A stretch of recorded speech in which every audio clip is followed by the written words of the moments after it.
Bienvenue dans le dessous des plaques. Nous allons étudier ensemble une très grosse plaque de cheminée en fonte, très imposante, avec un décor très riche.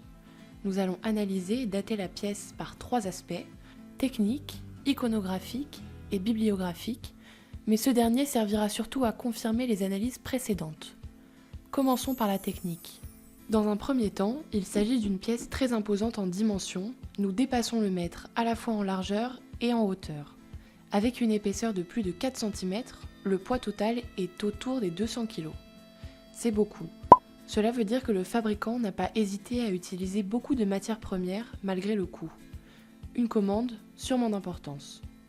Lorsque nous regardons le dos de la plaque, nous pouvons voir que celui-ci n'est pas lisse. Beaucoup d'irrégularités et de petits creux. C'est typique des fontes au sable où une empreinte était faite dans un sable très fin à l'aide d'une matrice en bois sculptée. Puis, le métal en fusion est versé directement. Ainsi, lorsque la fonte se solidifie, la surface extérieure n'est pas lisse. C'est typique des fontes avant le 19e siècle, où la technique s'améliore et où les dos sont de plus en plus lisses. Si nous retournons sur la face principale en regardant de près les détails, nous remarquons immédiatement l'extraordinaire qualité de la pièce.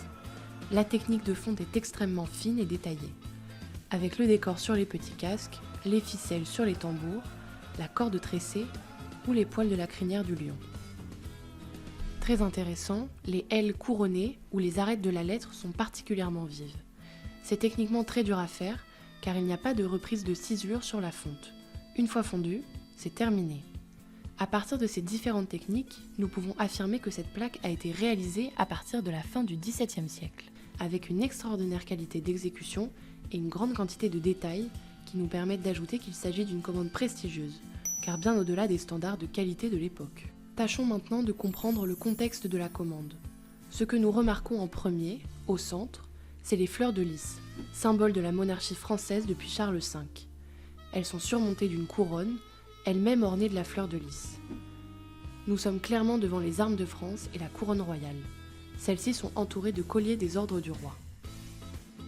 L'ordre de Saint-Michel, créé par Louis XI, est reconnaissable aux coquilles Saint-Jacques qui parsèment le collier, ainsi qu'à son médaillon ovale dans lequel Saint-Michel est représenté, terrassant le dragon. L'ordre du Saint-Esprit, fondé par Henri III, est supérieur dans la hiérarchie des ordres de chevalerie. La colombe, ici très détaillée, dans une étoile à 4 branches et 8 points, est le symbole de l'iconographie catholique. Le contexte royal de la plaque se confirme par ces différents éléments. Essayons d'être plus précis.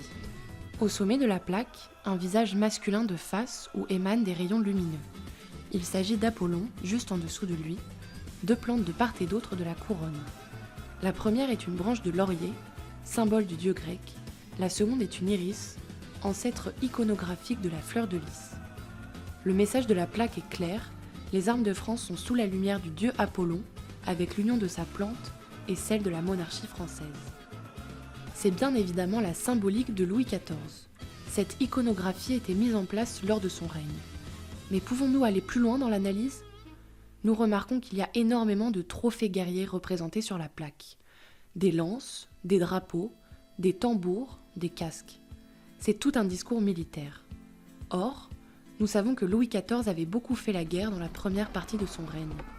Cette plaque le définit comme roi guerrier, roi vainqueur. Il reste un dernier élément iconographique à étudier, la peau de lion. Si une référence mythologique au lion de Némée est envisageable, il semble que le lion renvoie au succès du roi Soleil sur la Flandre lors de la guerre de Hollande. Le lion est le symbole de la région. Représenter la dépouille du lion sur une plaque à l'iconographie royale renvoie au triomphe du roi de manière très explicite. La victoire lors de la guerre de Hollande est en 1678. Toute cette analyse nous permet de dater la réalisation de cette plaque au minimum peu de temps après. Et ce moment correspond à la 3e campagne de travaux de Louis XIV à Versailles, en particulier lors de la réalisation de la Galerie des Glaces.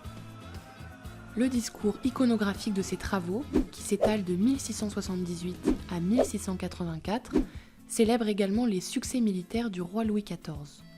Les parallèles avec notre plaque sont parfois assez évidents, comme les dessus des glaces, dans la galerie du même nom, avec cette dépouille du lion. Notre analyse technique nous a permis de dire que cette plaque est ancienne et d'une très grande qualité. peu de gens pouvaient se permettre de réaliser ce genre de pièces. L'analyse iconographique confirme l'idée d'une commande royale pour Louis XIV et confirme également sa temporalité. Au vu de cette analyse détaillée, la provenance versaillaise de cette plaque ne fait aucun doute. Mais avons-nous des sources bibliographiques ? Oui, une plaque identique est conservée à Versailles et référencée dans l'ouvrage d'Henri Carpentier. Pour conclure, nous pouvons voir qu'en combinant tous les aspects d'une œuvre, il est parfois possible de la dater, à quelques années près, de définir son commanditaire et enfin de définir le contexte.